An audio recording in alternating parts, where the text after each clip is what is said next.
Digital India होने का सरकार दावा करती है, लेकिन आज हम ऐसे ग्राम सभा में हैं जो 21वीं सदी में भी यहाँ पे नेटवर्क के लिए लोग तरसते हैं। आज के 1 साल पूर्व हमने खबर चलाया था कि झोपड़ी पे चढ़ के, पेड़ पे चढ़ के किसी तरह यहाँ पे लोग बातचीत करते हैं, जिसके बाद से यहाँ के जिला प्रशासन और टेलीकॉम कंपनियों ने संज्ञान लिया।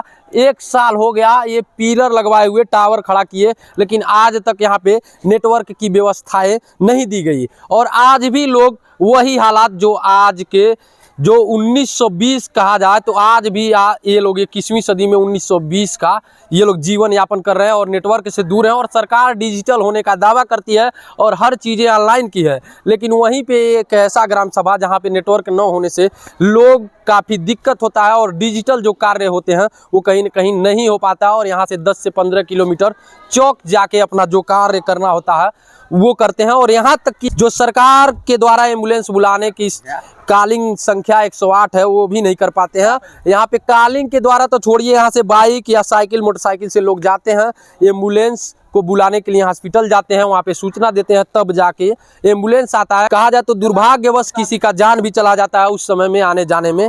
अब ऐसे में भी यहाँ पे सरकार जो डिजिटल होने का दावा करती है कहीं न कहीं इस ग्राम सभा में फेल साबित हो रहा है। अभी हम मौजूद है महाराजगंज जनपद के बनटांगिया ग्राम सभा में। यहाँ पे लोग हैं, अभी यहाँ विरोध प्रदर्शन कर रहे थे। नेटवर्क लगाए हुए 1 साल हो गया, लेकिन अभी तक यहाँ पे कोई व्यवस्थाएं नहीं की गई और नेटवर्क की कोई व्यवस्थाएं नहीं दी गई। लोग जंगल में जाते हैं, छत पे जाते हैं, किसी प्रकार से यहाँ से 2-4 किलोमीटर आगे जाते हैं तो पकड़ता है तो बात हो पाती है, नहीं तो वो भी नहीं हो पाता। ऐसे में लोगों से हम बात करते हैं क्या समस्या है। क्या नाम है आपका? चंद्रशेखर निषाद। क्या दिक्कत है आप लोगों को और ये कब से हो रहा है? ऐसे में सरकार जो दावा कर रही है कि डिजिटल इंडिया, आप लोग के पास क्या डिजिटल इंडिया अभी तक नहीं पहुंचा? जैसे सरकार दावा कर रही है डिजिटल इंडिया का, लेकिन अभी हमारे बनटांगिया कंपार्ट 24 तक वो नहीं पहुंच पाई है, क्योंकि लगभग 1 साल होने को आ रहा है कि ये टावर का खंभा खड़ा हुआ है। और बार बार हम लोग अधिकारी से भी सूचित करते हैं कि यहाँ पर फिर बरसात आ जाएगी, कोई सामान नहीं आ पाएगा, जिसमें नेटवर्क का कार्य शुरू करवा दिया जाए। अभी बीच में आकर के थोड़ा बहुत कार्य किए, लेकिन फिर से कार्य क्लोज कर दिया गया है। तो हम लोग यही चाह रहे हैं कि जितना जल्द हो सके टावर का कार्य शुरू हो जाए, क्योंकि आजकल सब चीज़ नेटवर्क पे होने जा रहा है।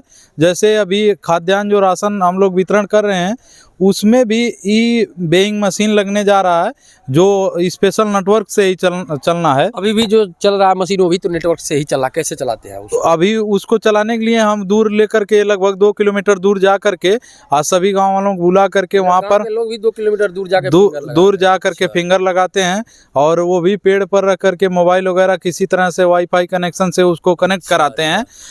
हमारे गोदाम पर जहां हम राशन वितरण करते हैं वहां पर नहीं पहुंच पाती है नेटवर्क।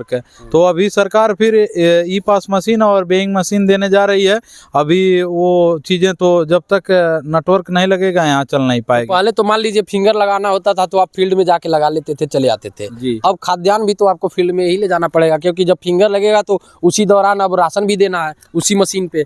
हाँ, उसी में अभी तो एक साथ अंगूठा लगाना है, एक साथ खाद्यान्न देना है, और कांटा हमारा और ई पास मशीन दोनों साथ में जुड़ा रहेगा। तो अभी तो दिक्कतें होगी। अब इसीलिए हम ग्रामीण से यही अवगत करा रहे हैं कि सब लोग को कि मतलब अधिकारी से कहा जाए चल करके इस समस्या का समाधान करवाया जाए, नहीं तो नेटवर्क जितना जल्दी हो सके यहाँ लगाने का कार्य किया जाए। अच्छा, ये बताइए, अगर कोई बीमार पड़ता है तो कैसे आप लोग क्या करते हैं? नेटवर्क नहीं पकड़ता है, एम्बुलेंस बुलाना हो या किसी डॉक्टर को बुलाना है तो कैसे क्या करते हैं आप लोग? खुद चल कर जाते हैं अपने गांव से बाहर निकल के। कहाँ पे जाते हैं? चौक जाते हैं। कितना दूर है यहाँ से? यहाँ से 9 किलोमीटर दूर। रास्ता कैसा है? रास्ता बहुत खराब है। रास्ता भी खराब है। हाँ। और नेटवर्क भी खराब है। नेटवर्क भी है, बारिश में रास्ता बंद हो जाता है। अच्छा, तो बारिश में आप लोग कहाँ जाते हैं, कैसे? बस ऐसे गांव में पड़े रहते हैं। और जो बीमार हो गया वो इस पास मर जाएगा गाँव। बीजेपी सरकार तो कर रही है, बड़ा दावा कर रही है कि बहुत अच्छी सुविधाएं दी हैं आप लोग की ग्राम सभा को, योगी जी भी नहीं गोद लिया है अभी तो नहीं सुविधा इस तरीके से क्या अभी सुविधा ही नहीं है। सुविधा नहीं है, क्या करें? केवल मकान बना है। अच्छा, चुनाव भी आ रहा है, चुनाव में क्या करेंगे आप लोग? चुनाव में क्या करेंगे? किसको वोट करेंगे? बीजेपी को ही करेंगे। क्यों करेंगे? आखिर जब बीजेपी ने कोई सुविधा ही नहीं दिया तो? इतना मतलब यहाँ पर घर बनने का कोई चांस नहीं था। अच्छा, तो हम लोग का पक्का मकान बन गया। अच्छा, राजस्व ग्राम सभा में भी घुस? हाँ, वो भी। किसको वोट करेंगे इस बार? बीजेपी को ही। बीजेपी को ही। हाँ।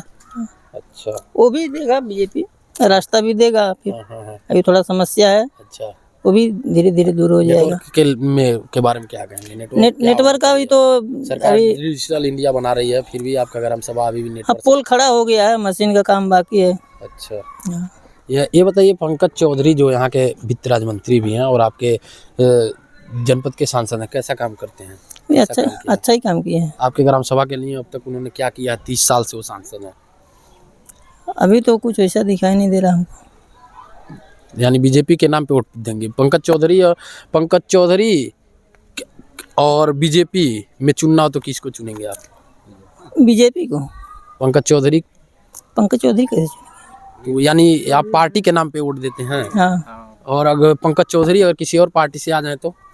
किसी और पार्टी से आएंगे तो कैसे उनको देंगे? नहीं देंगे। यानी कहीं न कहीं वो पार्टी के नाम से आज तक जीतते आ रहे हैं, उनका कोई मतलब पर्सनली कोई कार्य नहीं दिख रहा है। नहीं दिख रहा है। क्षेत्र में आप लोग के ग्राम सभा में आते हैं, कभी आए हुए हैं, भ्रमण किए हैं? अभी तो नहीं, चुनाव के टाइम में आते हैं। चुनाव में आ जाते हैं? हाँ। अच्छा, यहाँ पे अभी जंगल सफारी बनाए थे, बड़ा बड़ा सपना दिखाए थे, यहाँ के भेली भूजा बेचेंगे लोग और कमाएंगे और दही बेचेंगे। क्या हुआ? दुकान लोगों को रोजगार दिए थे? कहाँ नहीं है, कुछ नहीं है ना। नहीं हुआ तो था, जंगल सफारी खुला था तो यहीं आके भेली दही खाए थे और खोआ हुआ खाए थे मंत्री जी। कहीं तो नहीं दिख रहा है। क्या हुआ? वो रोजगार क्या हुआ? क्या कर रहे हैं? ये दखलाउटी के लिए आए अच्छा, थे। एक दिन के हाँ, लिए? एक दिन। हम लोग के बहुत परेशानी है, जैसे गेहूँ बोते हैं, ये तरबंदी चाहिए। अच्छा, हम लोग के बहुत परेशानी है, खेती गृहस्थी करते हैं, सब सब्जी खा जाते हैं, नहीं तो रात भर मड़ई डाल के वहाँ पर रखाओ तब बचता है। नेटवर्क को लेकर कितनी दिक्कत होता है आप लोग को? क्या समस्या नेटवर्क का आती है? दिक्कत बहुत परेशानी बा, फिंगर नाई लगी, अंगूठा नाई लगी तो कैसे राशन मिली? अच्छा, यही परेशानी बा। अब बातचीत के लिए नहीं परेशानी होला? सब कुछ के परेशानी अच्छा, बा। सबसे ज्यादा कहीं न कहीं राशन के दिक्कत बा, कहाँ से राशन मिले ना तो केहू का खाई? हाँ, का खाई? अच्छा, यहाँ पे देख सकते हैं ग्रामीणों का कहना है कि नेटवर्क न होने से कई प्रकार की दिक्कतों का सामना करना पड़ता है। राशन को लेकर, एम्बुलेंस को लेकर, बातचीत को लेकर, इमरजेंसी को लेकर कई प्रकार से लोगों को दिक्कतों का सामना करना पड़ता है, जिसको लेकर आज ये लोग विरोध प्रदर्शन कर रहे थे। यहाँ पे नेटवर्क की पूरा टावर लगा दिया गया है, 1 साल हो गए, लेकिन वही कहा जाता है हाथी के दांत दिखाने के कुछ और खाने कुछ और। शासन प्रशासन द्वारा सिर्फ इन लोगों को आश्वस्त कर दिया जाता है, लेकिन वहीं पे किसी प्रकार का धरातल पे काम होते नजर नहीं आता है। होता है तो कई प्रकार से होते रह जाता है, वही कहा जाए तो कछुए की चाल चलते रह जा रही। लेकिन आज भी ये लोग नेटवर्क न होने के कारण काफ़ी दिक्कत होता है, कई लोगों की जान चली जाती है। यहाँ तक कि राशन नहीं लोग ले पाते हैं, राशन लेने के लिए यहाँ से 2-4 किलोमीटर बाहर जाके किसी तरीके से फिंगर लगाते हैं। ये सारी समस्याएं हैं। अभी आप लोगों ने देखा इस यहाँ की बनटांगिया का ग्राउंड रिपोर्ट तो है। अब इस खबर के चलने के बाद क्या शासन प्रशासन की नींद खुलेगी? क्या जो डिजिटल इंडिया होने का दावा किया जा रहा है और पूरे चारों तरफ ढोल नगाड़ा बजाया जा रहा है कि हमारा भारत डिजिटल इंडिया हो गया, लेकिन वहीं पे आप देख सकते हैं किस तरीके का डिजिटल इंडिया ग्राउंड रिपोर्ट पे कुछ और है और कागज़ों में कुछ और है। यही हाल चलता रहेगा तो कहीं न कहीं जो दूर दराज, जो सुदृढ़ लोग हैं, जो लोगों का कहा जाता है कि जो गरीब, शोषित, वंचित जो लोग हैं, ऐसे लोगों को सरकार को एक बात और बता दें कि ये ग्राम सभा बनटांगिया ग्राम सभा है, जो योगी आदित्यनाथ का गोद लिया हुआ ग्राम सभा है। और यहाँ पे आप देख सकते हैं जो योगी जी डायरेक्ट इन ग्रामीणों से मिलते हैं और मीटिंग भी करते हैं, लेकिन यहाँ पे ये हाल है तो सोचिए अन्य ग्राम सभाओं में क्या हाल होगा। तो इस खबर के बारे में आप क्या सोचते हैं, आपकी क्या राय है, आप कमेंट बॉक्स में जरूर बताएं। तो आप देख रहे थे महाराजगंज एक्सप्रेस न्यूज़, मैं हूँ आनंद कुमार गुप्ता, महाराजगंज।